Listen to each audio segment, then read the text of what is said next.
ಚುನಾವಣಾ ಪ್ರಚಾರದ ಸಂದರ್ಭದಲ್ಲಿ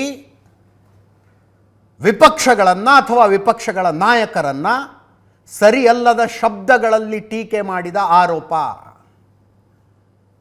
ಬಿಜೆಪಿಯವರು ರಾಹುಲ್ ಗಾಂಧಿ ವಿರುದ್ಧ ಆರೋಪ ಮಾಡಿದ್ರು, ಕಾಂಗ್ರೆಸ್ನವರು ನರೇಂದ್ರ ಮೋದಿ ಅವರ ವಿರುದ್ಧ ಆರೋಪ ಮಾಡಿದರು. ಚುನಾವಣಾ ಆಯೋಗ ಈಗ ನೋಟಿಸ್ ಕೊಟ್ಟಿದೆ. ಆಕ್ಷೇಪಾರ್ಹ ಪದ ಬಳಕೆಯ ಬಗ್ಗೆ ಪರಸ್ಪರ ದೂರು. ಎರಡೂ ಪಕ್ಷಗಳವರಿಗೆ ಚುನಾವಣಾ ಆಯೋಗ ನೋಟಿಸ್ ಕೊಟ್ಟಿದೆ. 29ನೇ ತಾರೀಖಿನೊಳಗೆ ಉತ್ತರ ಕೊಡಬೇಕು ಅಂತ.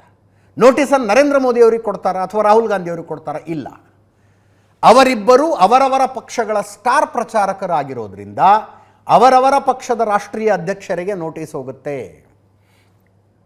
ನರೇಂದ್ರ ಮೋದಿ ಅವರು ಆಕ್ಷೇಪಾರ್ಹ ಪದಗಳನ್ನು ಬಳಸಿ ಚುನಾವಣಾ ಪ್ರಚಾರ ಮಾಡಿದ್ದಾರೆ ಅಂತ ಕಾಂಗ್ರೆಸ್ನವರು ಆರೋಪ ಮಾಡಿದ್ದಾರೆ.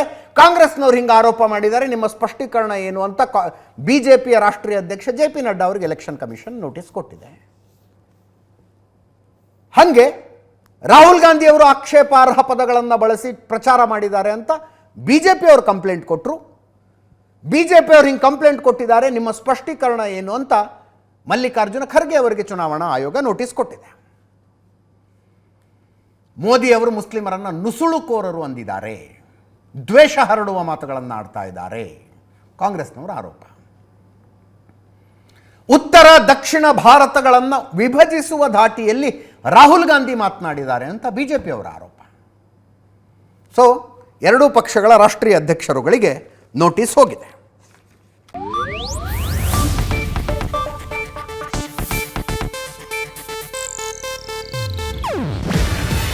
ಇದು ಏಷ್ಯಾನೆಟ್ ನ್ಯೂಸ್ ನೆಟ್ವರ್ಕ್ ಪ್ರಸ್ತುತಿ. ನೀವು ನೋಡ್ತಿದ್ದೀರಾ ಏಷ್ಯಾನೆಟ್ ಸುವರ್ಣ ನ್ಯೂಸ್.